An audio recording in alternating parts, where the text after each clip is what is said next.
Let's just reinforce that Citizens for Health is an organization that's out there made primarily of consumers interested in advancing the ability of consumers to make broader health care choices than merely those things which are permitted within the current established system. We believe that that is a major vector for contributing to cost containment in healthcare. Just to give a couple of examples, one of the things that we would push very strongly is acupuncture. And we have very minor beginning studies that would suggest something of the following.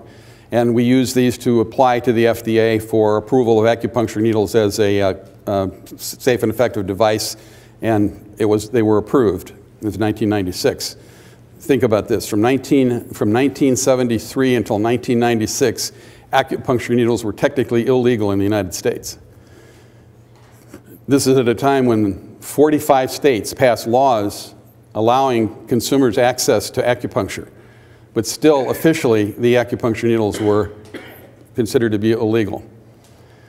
Now, examples of cost savings that we like to call attention to are, for example, if every person that complained of back pain in a factory were given the option to choose acupuncture treatments prior to going for back surgery, a substantial number, this is a small study, we could broadcast it out over all of the people that do this.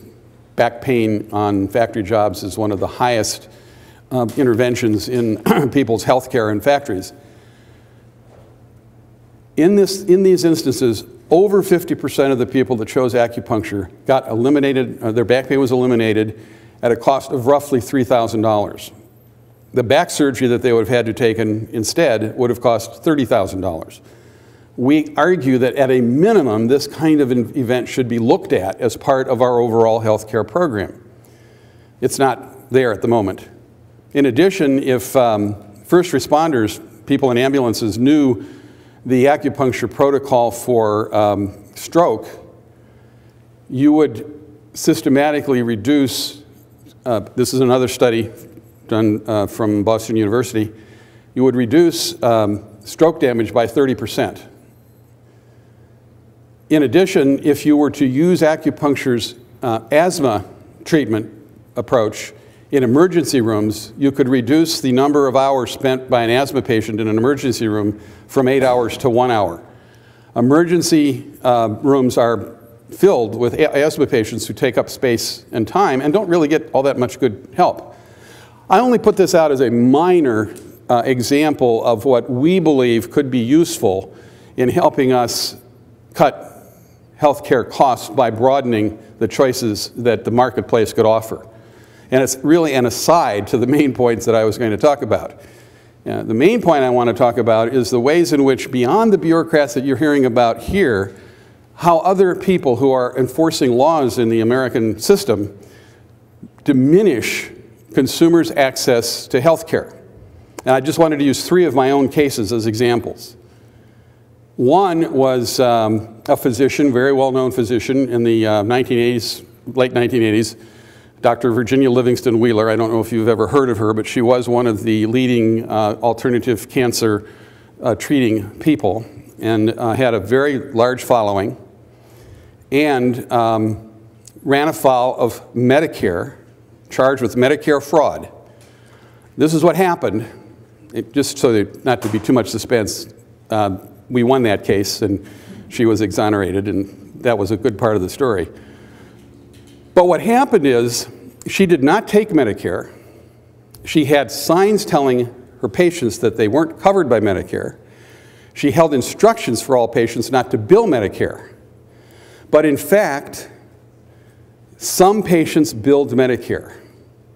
The total amount that was billed over a 10-year period was $30,000 billed directly by patients to the insurance company in California that ran the Medicare program. $539 of that $30,000 actually was paid. And on the basis of that $539, they brought an entire Medicaid fraud case. It was an unbelievable, I mean, you know, I didn't even know this kind of thing was going on until somebody called me and said, this person needs help. And we went out and started doing interviews.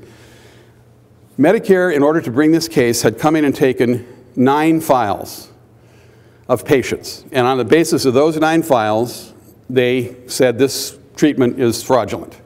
And they've paid $523 through the government for it, and therefore that's Medicaid fraud.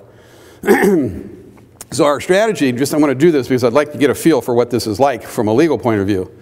Our strategy was to call, first of all, they took 9 files, and when they came back, there were only 7. So they had lost 2 while they were out there handling them, the government did. So we had 7 people that we could find, one of whom had died after 5 years of treatment with, by the way, understand, these are Medicare patients. When they came in, they were over 65 and they were terminally ill with cancer. So in that set of 7, 1 had died. So we got the other 6 together, and we spent time working with them. And we petitioned the administrative law judge to have them appear as witnesses. One of them was a 96-year-old former government official in the local government in California. And he said, I'm not going to go testify, because if they find out who I am, who knows what they'll do to me. 96 years old, and he was saying, I'm not going to put myself out there.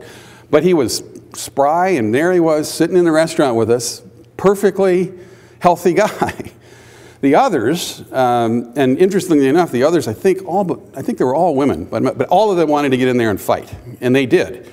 And they told these incredible stories. One woman had been in a special study at UCLA where one of Dr. Livingston's approaches was being used, and it was phased out because it was determined that it was not appropriate.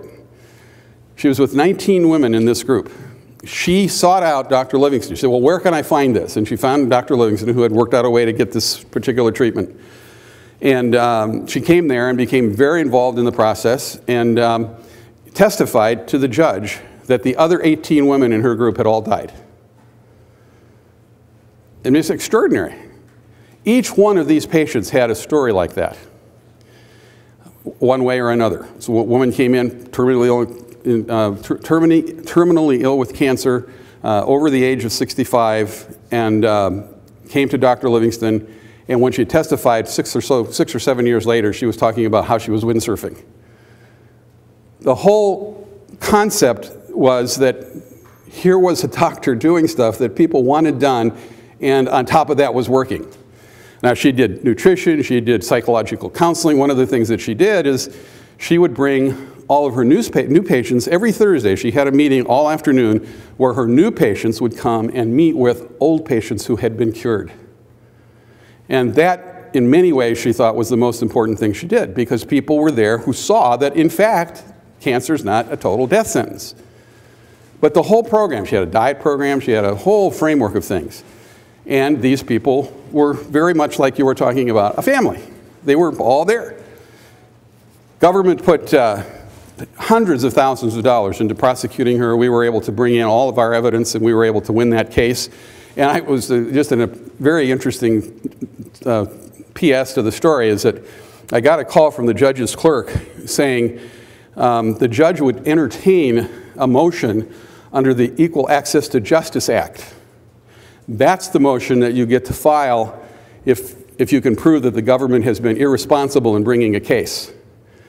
So we filed that motion, and on the merits we prevailed, but we lost on a technicality, and that was that Dr. Livingston's husband, who had died earlier, also a physician, and they jointly had run this center for a number of years, had been a very interesting and shrewd real estate investor and had made quite a bit of money, so that her net worth was slightly more than $2 million, and $2 million is the cutoff. If your net worth's over $2 million, then the government won't reimburse you.